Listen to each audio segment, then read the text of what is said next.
In some ways, the greatest witnesses. There are many, many witnesses of the coming of the Civil War, what caused it, what's percolating from beneath the society of the South we've looked at and the society of the North. But in so many ways, of course, the greatest witnesses, and their stories have only been with us in a serious, robust way for the past couple of decades or so, few decades, are those of the slaves themselves. If it was somehow all about them, and in varying kind of ironic ways, folks on both sides will say that, if it is somehow all about them, what did they think? This week you're reading the greatest of the slave narratives. Frederick Douglass's first autobiography, published in 1845, is, I still would maintain, the greatest of the slave narratives, certainly in a literary sense. He was an almost mystically brilliant writer for one so young. He first drafted this when he was 26. He escaped from slavery when he was 20 years old. You'll find out in the text how he learned his literacy. He learned it first from his white mistress, Miss Sophia, who became like an angelic mother figure to her until she took language away from him. The book is full of metaphor. It is full of one kind of tale and story after another that Douglass shapes into telling a free story. Telling a free story, as the great literary critic of this genre, Bill Andrews, has put it. For a fugitive slave to emerge in the northern states, for that matter, a fugitive slave who goes to Britain, like Olaudah Equiano did, African-born, or so we still think, and writes his story in Britain. But for a fugitive slave to write his or her story and publish it in English in the Western world was to say, I'm a person of letters, I am somebody, I have a history, I am free, but I am not free until you let me write. And I will make myself free, if I must, by telling you who I am. When a fugitive slave could go to England and hold up his book in front of huge audiences. Douglass spoke in London at one point before 10,000 people in 1846. And he could hold his little book up in his hand. He could probably, at that moment, feel freer than he'd ever felt, because he could actually say, this is who I am. I'm not a manufactured identity. I'm not what you necessarily want me to be. I won't talk the way you expect me to talk. I won't scratch my head when I tell my story. But what a story. When I was a fledgling graduate student, not knowing what I was doing, and writing a dissertation on Frederick Douglass few decades ago, a new book had come out called Young Frederick Douglass. It was a wonderful study of Douglass's youth. It had been written by a journalist, so he was hard to find. He wasn't an academic. This is pre-email, pre-Google, pre-lots of things. I wrote to his publisher, Johns Hopkins University Press. I said, can you give me a phone number for Dick Preston? Dixon Preston was his name. They said, yes, here's his phone number. I was in Washington, D.C. doing research. I called him. He lived on the eastern shore of Maryland, that much I knew, which is where Douglass grew up. I didn't know much about Dick, except that he had written this extraordinary book on Douglass's youth. In fact, it was Preston who actually discovered Douglass's birth date. Douglass was 1 year younger than he ever knew. Wouldn't that be cool? I'll take a year back anytime at this point. Called him, he said, yeah, come on out to the Eastern Shore, meet me in the Easton Community College parking lot at 9 a.m. on whatever Wednesday morning it was in July. I'll give you a tour of the sites of Douglass's youth. And it was one of the most extraordinary days of my life. I folded myself into his station wagon. We drove back roads all over the Eastern Shore. He took me for a walk through a muddy cornfield, as I believe it, out to the back lot of a field to a bend in Tuckahoe Creek, and he said, this is where Douglass was born. Here's where his grandmother Betsy's cabin was. Then he took me down all kinds of back roads, and we ended up at the Freeland Farm. You read the narrative, you know, the Freeland Farm was among Douglass's 3 or 4 masters he had as a youth. Freeland he admired the most or respected the most. And then he said, you want to see Covey's farm? Edward Covey, the so-called slave breaker Douglass had been hired out to or sent to by his master Thomas Auld when he was a 17-year-old, quite rebellious and rather uncontrollable teenager. I said, sure, show me Covey's farm. Bent back roads again that I couldn't find today if my life depended on it. We get out of a car, and in my memory, we stepped over a fence post, and we walked out this ridge, and Dick said something like, turn around. And there they were. He hadn't made it up. In the narrative, if you've read far enough, if you've read to page 83 in my edition, you've encountered the most beautiful metaphor in anti-slavery literature. It's Douglass's metaphor of the white sailing ships on the Chesapeake that he would see from Covey's farm for 8 months, and he would try to dream and imagine his way onto their decks, their gallant decks, as he called them. And I realized that day, sometimes metaphor is not just a metaphor. Our house stood within a few rods of the Chesapeake Bay. This is Douglass's description, whose broad bosom was ever white with sails from every quarter of the habitable globe. Those beautiful vessels robed in purest white, so delightful to the eye of freemen. Don't you wish you could write like this when you're 26? Were to me so many shrouded ghosts, to terrify and torment me with thoughts of my wretched condition. I have often in the deep stillness of a summer's Sabbath stood all along upon the lofty banks of that noble bay and traced with saddened heart and tearful eye the countless number of sails moving off to the mighty ocean. Douglass was fond of adjectives. The sight of these always affected me powerfully. My thoughts would compel utterance, and there, with no audience but the Almighty, I would pour out my soul's complaint, a phrase right from the book of Job, in my rude way, with an apostrophe to the moving multitudes of ships. And when you read this, note what he does then. He puts his own teenage voice or his memory in quotation marks. And he speaks to the ships. You are loosed from your moorings and are free. I am fast in my chains and am a slave. You move merrily before the gentle gale, and I sadly before the bloody whip. You are freedom's swift-winged angels that fly around the world. I am confined in bands of iron. Oh, that I were free. Oh, that I were on one of your gallant decks and under your protecting wing. But alas, betwixt me and you, the turbid waters roll. Go on, go on. Oh, that I could also go. And he still goes on for another paragraph, milking, if you like, the sailing ship metaphor for all it's worth. How many of us, perhaps all of us, I think everybody, has their own Chesapeake. It may be every morning when you have to go to class. We all have our own Chesapeake bays we've looked out on and wondered, wouldn't I rather be there? Or how can I get out of here? Or is there a sailing ship that will liberate me? Telling a free story is what the slave narratives were about. They were acts of telling that in some ways made the former slave almost literally free by an act of language. Language itself, to a former slave who could write, was a form of liberation.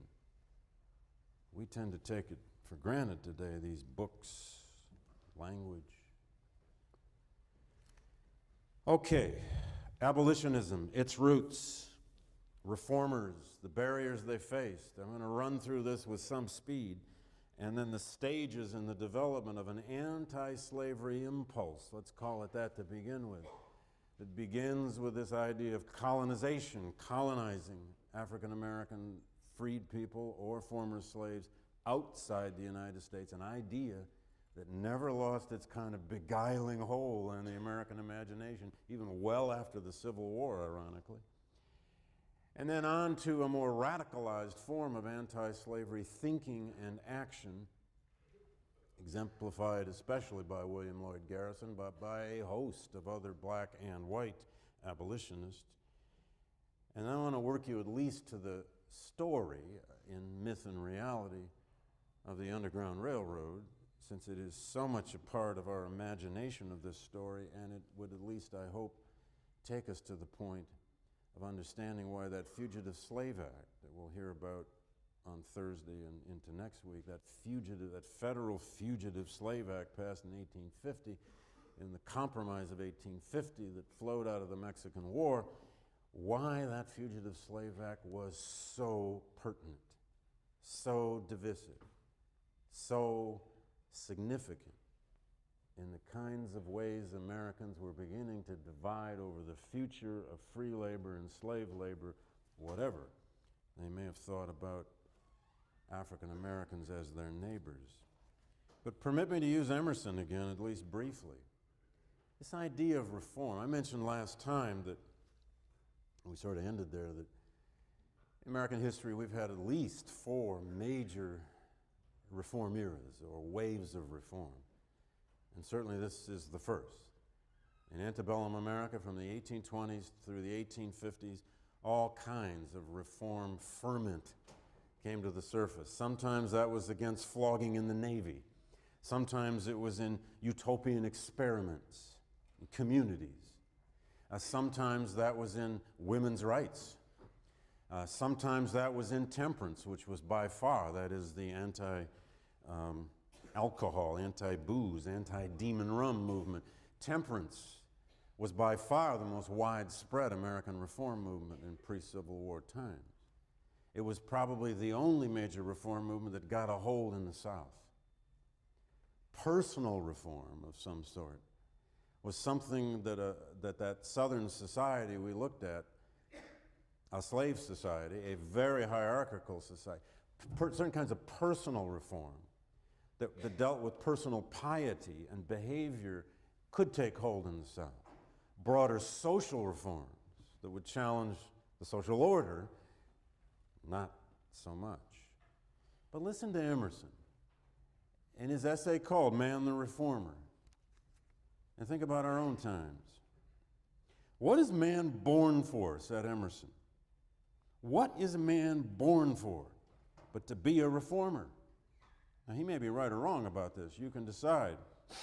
A remaker of what man has made, a renouncer of lies, a restorer of truth and good, imitating that great nature, note the metaphor here, which embosoms us all and which sleeps no moment on an old past, but every hour repairs herself, yielding us, yielding us every morning a new day, and with every pulsation a new life.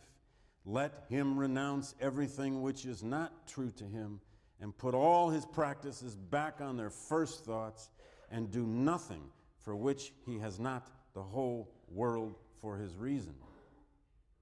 Emerson is arguing, right or wrong, that you are a reformer by nature. Nature recreates itself daily, and so do humans. Is he right?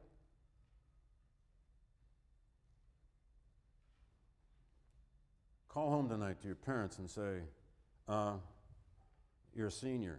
I've decided what I'm going to do, Dad. I'm going to be a reformer.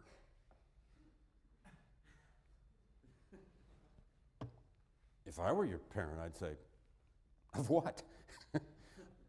For why? Do they pay you for that? You know, will it be safe?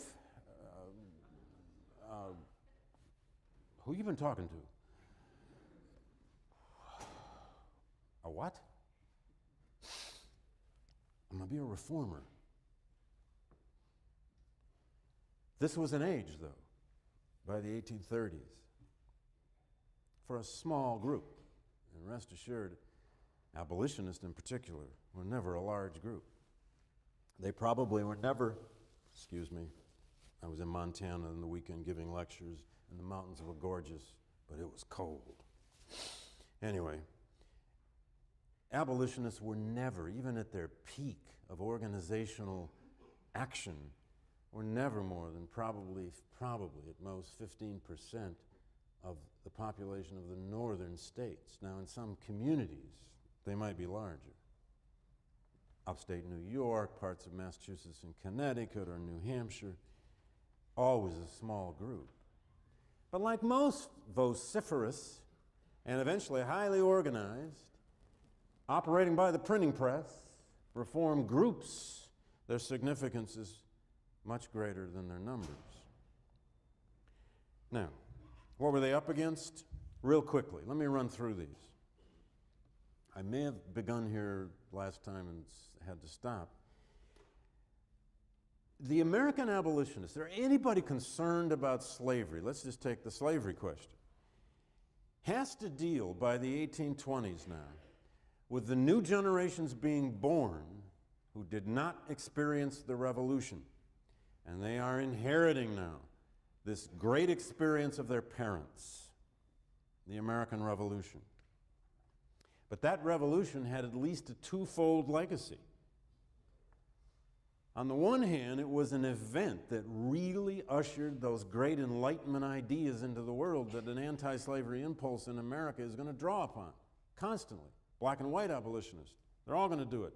Those great Enlightenment ideas, hostility to monarchy, the growth of republicanism, representative government, the faith in human reason, the notion of individual liberty, that you're born with certain natural rights. These are revolutionary ideas. They hadn't worked them out yet either. How about the right of revolution?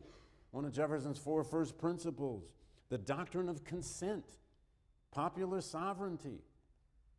Not a brand new idea. It's all the way back there in the epistles of Paul and even before that in certain kinds of writings. But how many times had the world actually invented governments truly based on the doctrine of consent? And that fledgling idea of equality, human equality, had been put in play. But the other side of the American Revolution is that it had also fostered in the South the necessity of an intensification of slavery's defense.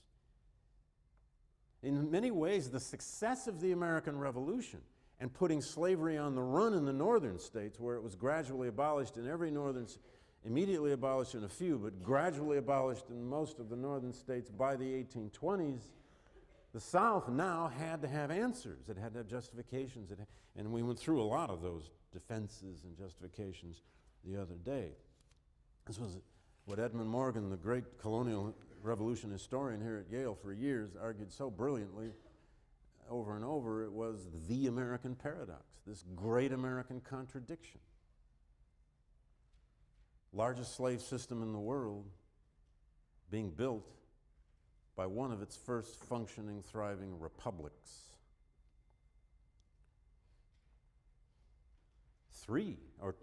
Two. Anybody trying to work against slavery, even the most gradual, modest ways, by the 1820s and 1830s, has got to bump his head right into what we might simply call the sanctity of the U.S. Constitution. The Constitution was revered in American society. It was a sacred thing. And look what it was rooted in. Now, Garrison's going to call it a covenant with death. Deal with the devil, because of its complicities in slavery. But it's also rooted deeply in federalism and in what Northerners and Southerners and Northerners would practice as states' rights doctrine, all that localism that the Constitution was designed in Madison's genius to try to control and hold together. Then you take the 3/5 clause and the Fugitive Slave Clause and the postponing for 20 years of any consideration of the banning of the foreign slave trade. And you realize that the U.S. Constitution is morally complicit in slavery, even though it never used the word. Why did abolitionism in America, or any kind of concern, let's just put it that way, about slavery become more radical with time? It is because ultimately an anti-slavery movement in the United States, to succeed, had to become extra legal. Or put another way, it had to break the law. That's why law breaking is such a central theme in Harriet Beecher Stowe's great novel, Uncle Tom's Cabin. And then, of course, anti-slavery activists were up against the increasingly deep defense of slavery, which we've already dealt with. They were up against an increasingly highly organized and widely written racial theory about black inferiority. An anti-slavery impulse in the United States was an impulse, a set of ideas that eventually would have to call for some form of social revolution, legal revolution, and political revolution in a society that did not want it. And in a society where increasingly a tremendous amount of wealth was, of course, staked in slavery, a point we've also made. Just a last thought on that. Think today, just think around you, think out of your box for a moment, of an issue in the world, a great concern that really affects you, or most of us, for that matter, the whole bloody world. How confident are you in succeeding in solving it in your lifetime? World poverty, global warming, take your pick. Racism, go end it. To be an abolitionist in the 1830s was to take on an issue like this and say, well, you know, maybe not in our lifetime, but maybe sometime. It doesn't mean they were altruistic. I'm not sure there were any altruistic abolitionists. As you'll see when you read about them in Bruce Levine's book, or any other way we look at them, they could be as egotistical and as vain and as conflicted in their tactics and their methods and their personalities as anybody. Certainly William Lloyd Garrison was not an easy guy to get along with. Now, as I mentioned earlier, anti-slavery in America, though, takes stages. It goes through periods, stages. The first of these is this idea of colonizing black people elsewhere. Now, colonization as an idea is not brand new by 1816, when the American Colonization Society was formed, but it finally took hold in the political soil of the United States in the wake of the War of 1812. It was the American Colonization Society was actually founded in the U.S. Capitol. This thing had congressional funding at first. It was actually founded by some of the greatest statesmen in America at the time. Henry Clay was there at the original meeting. James Monroe, John Marshall, Chief Justice of the Supreme Court, and many others, especially border state Upper South leaders like Clay from Kentucky, the great Whig who will become the kind of father figure of the Whig Party. Many of them slaveholders like Clay, owned about 60 slaves on his hemp farms in Kentucky. The idea here is that somehow over time, in that America of the future, that vast, infinite, boundless America of the West, that eventually this problem of slavery might have to be faced. But the way it could be faced eventually is if you start gradually removing black people from the United States.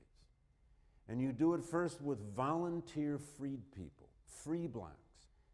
They would be asked, never coerced, was the theory of the original Colonization Society. That Colonization Society, of course, is the organization. It had a lot of money in its first decade or so. It was such a beguiling idea. It fit in so many ways this generation. It was actually the revolutionary generation and the immediate post-revolutionary generation who really were infused with what you might call a kind of Jeffersonian idealism, or even a Madisonian idealism, that somehow this America, yeah, it had problems. Or as Jefferson said, we got got the wolf by the ears with slavery. You can't get off because the wolf will devour you. But if you stay on, you got to ride that damn wolf forever. But he said that in private. But this kind of Jeffersonian idealism, that somehow this grand American continent, with its resources physically, and this grand American Constitution, this great experiment, would dissolve this problem, especially if you helped it. American Colonization Society founded the colony of Liberia on the west coast of Africa. The nation of Liberia was founded in 1822 by the ACS, the American Colonization Society. It would ship approximately 1,500 free African Americans to Liberia. 1,500, that's it, between 1821 and 1831. And they would found its capital at Monrovia, named for James Monroe, the United States President. Liberia today, as you may know, has been through a vicious, horrifying civil war. It's a disaster. It does have the only African woman president now. It's a fascinating story of what's happening to Liberia, but its roots are back here in the impulse of white Americans to remove black Americans from their native soil. Now, some African Americans bought onto this. It's the immigration impulse. Go elsewhere. Make a new start. Some of them were even inspired by this idea of a return to an ancestral homeland that they knew so little about. But colonization had all kinds of flaws at its root. Well, we can call these flaws, we can call these realities, we can call them whatever we want. But colonization was essentially rooted in these ideas. It was the first, or assumptions we might call it. The first assumption was that equality and racial equality in America was never going to happen. Just that, start there, is what the colonizations would argue. Be real. Ain't going to happen. There was a fear of the rising free black population that had really boomed in numbers in the wake of the American Revolution, with all the manumissions that went on in the Upper South, and then the emancipations that had occurred in the North, where the slave population of a state like New York had been 6 or 7%. There was the fear now of the specter of slave insurrection. There'd been the Gabriel Prosser plot in 1800 in Richmond. There'd been the Denmark-Vesey insurrectionary plot in Charleston in 1822, which brought a lot of converts to colonization. And of course, Nat Turner's bloodiest of all insurrections in 1831 made colonization look pretty nice to a lot of Americans. There was this idea, too, that somehow colonization would be a safety valve. It might only remove 5 or 10% of American free blacks and slaves over, say, a few decades. But even that 5 or 10%, the theory was, would ameliorate conditions in the South. It would begin to defuse this powder keg of a rising slave population being fueled by the great cotton boom. And it had a kind of a strange attractiveness, but mostly to white folks. It was roundly loathed by, make no mistake, by a majority of free African Americans in the North or Upper South, and feared to the extent they even grasped the idea by slaves in the Deep South. But it was a gradualism that fueled the idea of colonization, and it was gradualism that a lot of America's first early youthful generation of abolitionists thought might still be the best way to go. In the 1820s, gradual plans had been used, for example, in states like Connecticut. Connecticut passed a law in the late 1790s that said that every slave born in that state after that date on his or her 21st birthday would be freed. That's a very gradual plan. Abraham Lincoln is still voicing this very kind of gradual plan of emancipation at the outbreak of the Civil War.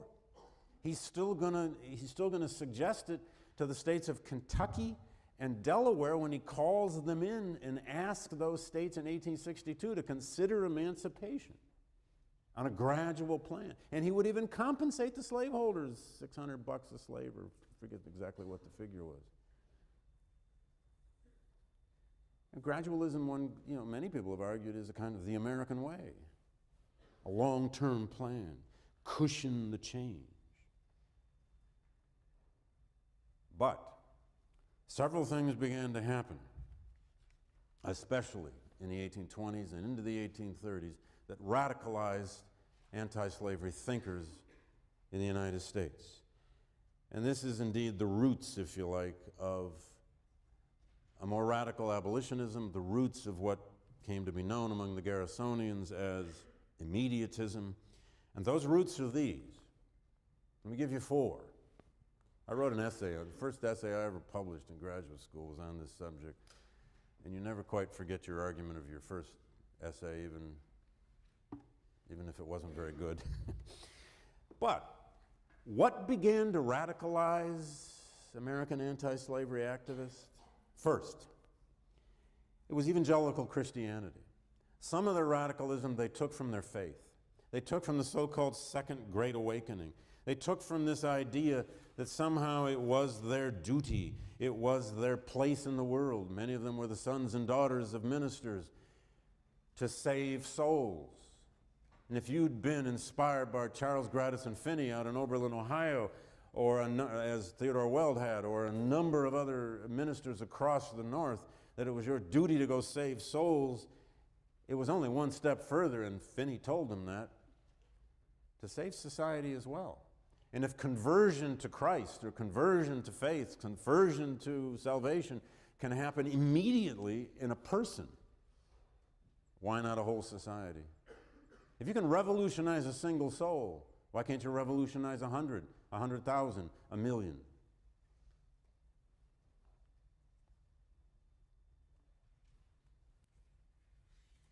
A second source, and I could say so much more about the significance of evangelicalism, this idea of the rebirth of faith, the rebirth of the soul, the born again notion.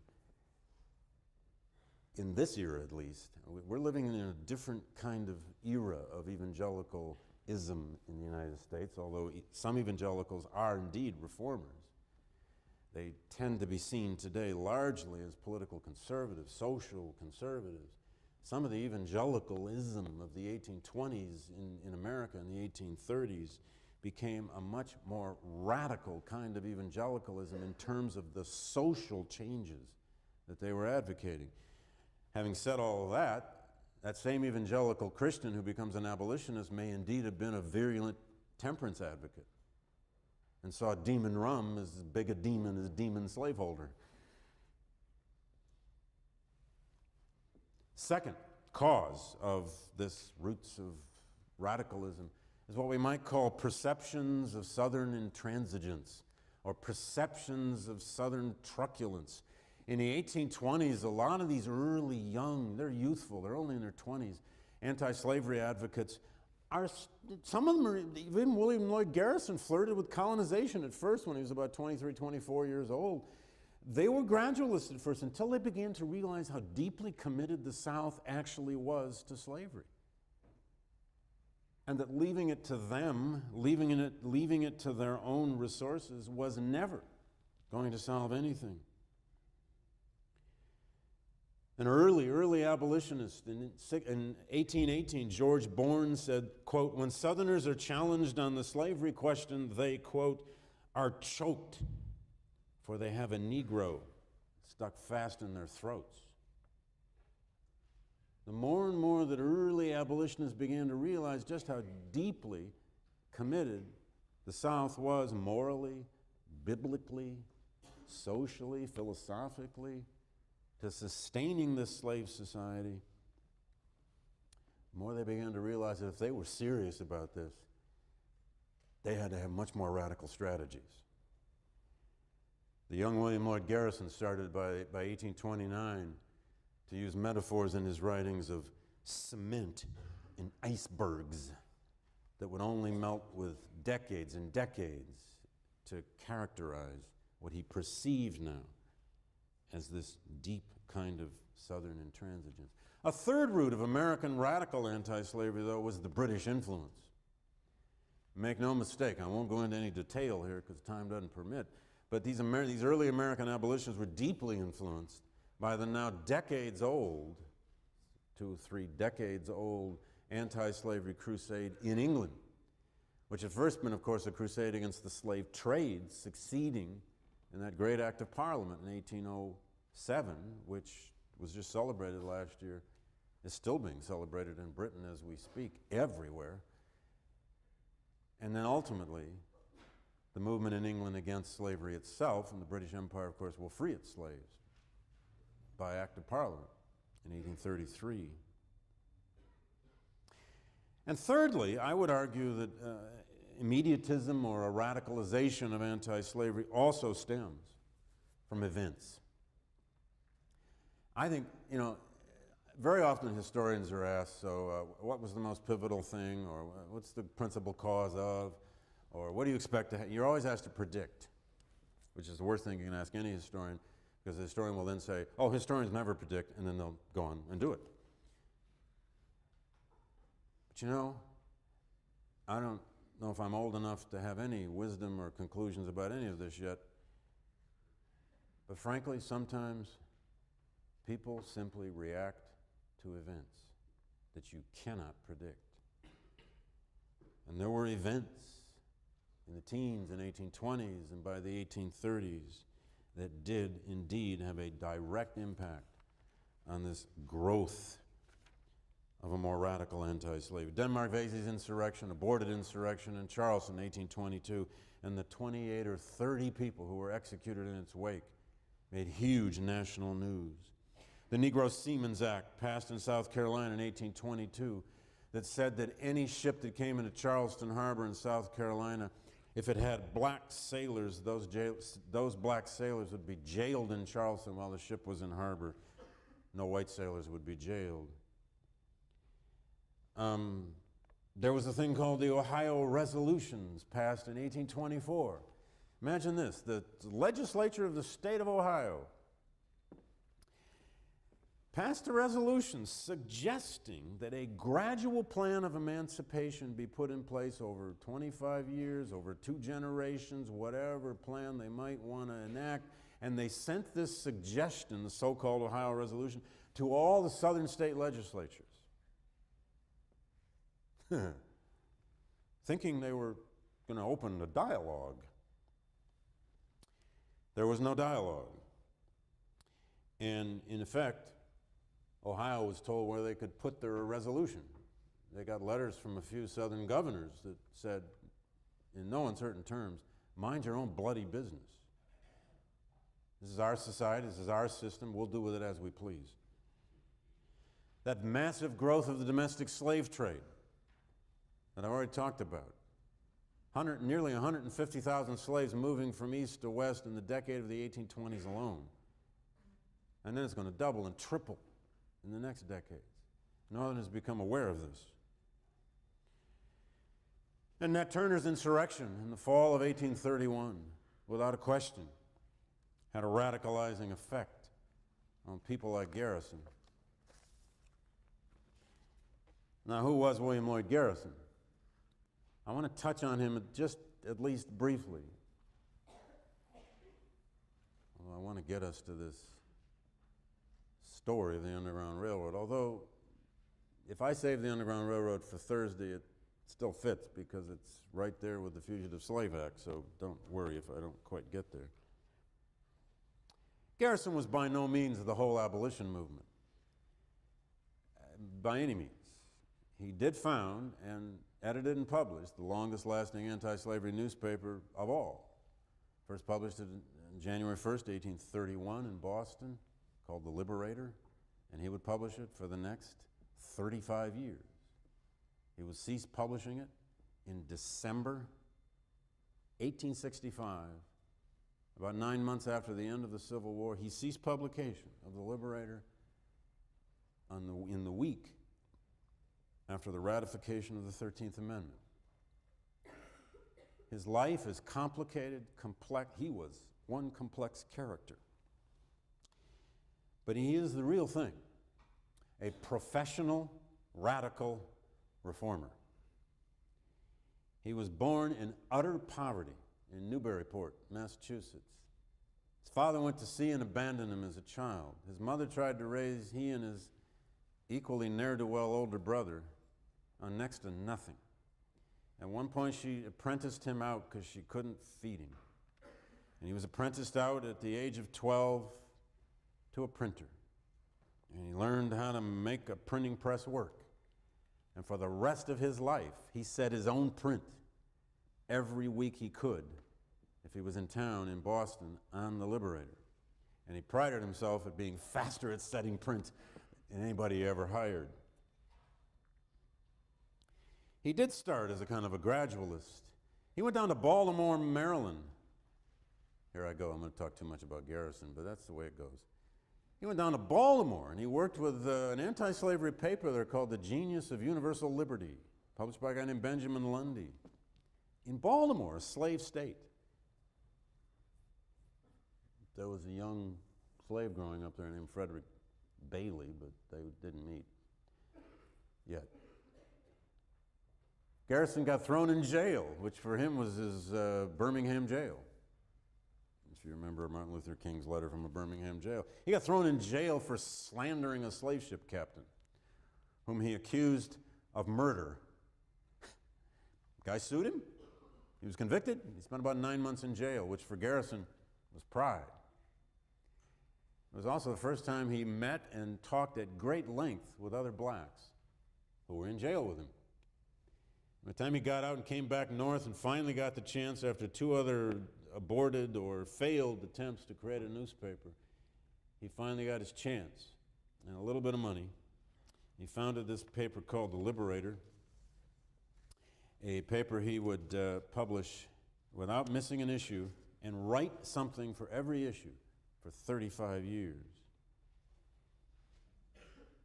Now, if you want to understand William Lloyd Garrison, you have to understand him through his ideas, and I'll just list them for you with the briefest explanations.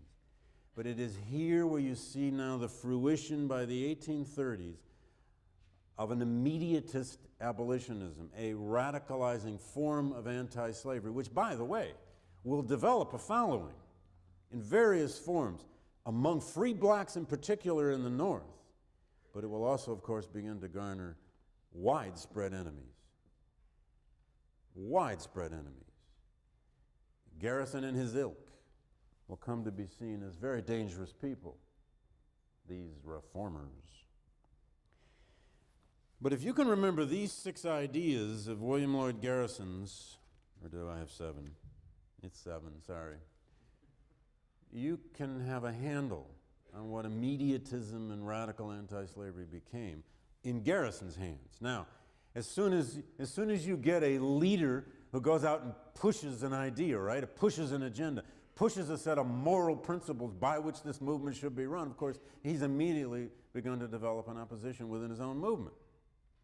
And people will disagree with him. But number 1, his first idea was moral perfectionism. A stern, demanding call for abolitionists to remove themselves personally from any corrupting complicity with the American slave system. Be ye perfect, even as your heavenly Father is perfect, said Garrison. He was not a trained minister, but he was a deeply Old Testament biblical Christian. His second principle was pacifism, what the 19th century called non-resistance. Garrison rejected all acts of violence in any form. Well, until the Civil War broke out. More on that later. His third principle was anti-clericalism, or opposition to what he saw as the hypocrisy and corruption of the American churches. The Protestant clergy was one of his greatest targets. And make no mistake, folks, Frederick Douglass began his career as an intellectual, as an orator, and as a writer as a Garrisonian. It was William Lloyd Garrison who, in part, discovered Frederick Douglass, by going down to New Bedford, Massachusetts, and watching this brilliant young 21-year-old, 22-year-old black guy get up and speak at the African Methodist Episcopal Zion Church in New Bedford, and said, my God, this kid can speak. And for the first 5-6 years of Douglass's public life, Garrison was like his mentor, a father figure, and an intellectual teacher. Look for these Garrisonian tenets when you read the narrative. His fourth principle was what he called disunionism. No union with the slaveholders was his motto, or on his statement on the masthead of the Liberator. He actually advocated a kind of personal secession from the Union. This was one of those ideas. He advocated that northern states not participate in the same Constitution. More on that later when we get to 1854. And 5, he took it one step further. He advocated not voting. To vote in an American election, he believed, was to be morally complicit with slavery. Until the U.S. Constitution was ripped up and rewritten, he advocated political non-participation with it. Now, how that was supposed to change the world and save it was always a bit of a problem for some of Garrison's own admirers. 6th, he was an early and often supporter of women's rights and women's equality, which was another form of radicalism that would make you lots of enemies in the 1830s, 40s, and 50s. And 7th, he was a tremendous advocate of African American civil rights, early, in a time where there, in effect, weren't any. Now, I'm going to leave you here thinking with me just for a moment, I think I have 2 minutes, about what's going to happen now with this anti-slavery impulse. Because in part what happened is that 2 kinds of abolitionisms emerged, one white and one black. And there were hundreds and hundreds of white abolitionists, thousands eventually, across the North, who became deeply involved in organizing anti-slavery societies and creating newspapers and running petition campaigns by the 1830s, and eventually even beginning to be involved in the first fledgling anti-slavery political parties, although Garrison wouldn't go there. But there are also lots of black abolitionists in the North, free blacks, many of them, though, former fugitive slaves, who wore the experience of slavery on their backs and in their souls and in their psyches, and often could not risk the kind of abstractions, the kind of theoretical debates and arguments over tactics and strategy the white abolitionists would spend hours on. A lot of black abolitionists said, all right already, what are we doing for the slaves? Or what are we doing for my children who don't have a school? What are we doing for that child who doesn't have parents? We need an orphanage. A real division will evolve by the 1840s and into the 1850s between the very real practical needs of northern free blacks and black abolitionists and white abolitionists. But beneath all of this, the fugitives kept coming. The fugitive slaves kept coming out of the South. They never came in the numbers that the myth and the legend of the Underground Railroad teaches us today, and I'm going to return to that myth and legend problem when we begin on Thursday. I want to leave you with this as just a way of thinking your way to Thursday, and as you read Douglass, as you already know, sometimes I think the poets tell us more than the historians. I hate to admit it. Robert Hayden, the great African-American poet who wrote mostly in the 1960s, wrote a magnificent poem about runaway slaves, who they were, what they represent, the story they help us tell. He called it Runagate, Runagate. And he rooted it in the refrain of the great Negro spiritual, Many Thousands Gone. Just a couple verses. We'll return to it on Thursday. It might be something TAs want to pick up. Runs, falls, rises, stumbles on from darkness into darkness, and the darkness thicketed with shapes of terror, and the hunters pursuing, and the hounds pursuing, and the night cold, and the night long, and the river to cross, and the jack-o'-lanterns beckoning, beckoning, beckoning, and blackness ahead, and when shall I reach that somewhere morning, and keep on going, and never turn back, and keep on going, Runagate, runagate, runagate. Many thousands rise and go, many thousands crossing over. O mythic north, O star-shaped, yonder Bible city. Some go weeping and some rejoicing, some in coffins and some in carriages, some in silks and some in shackles. Rise and go. Fare you well. See you Thursday.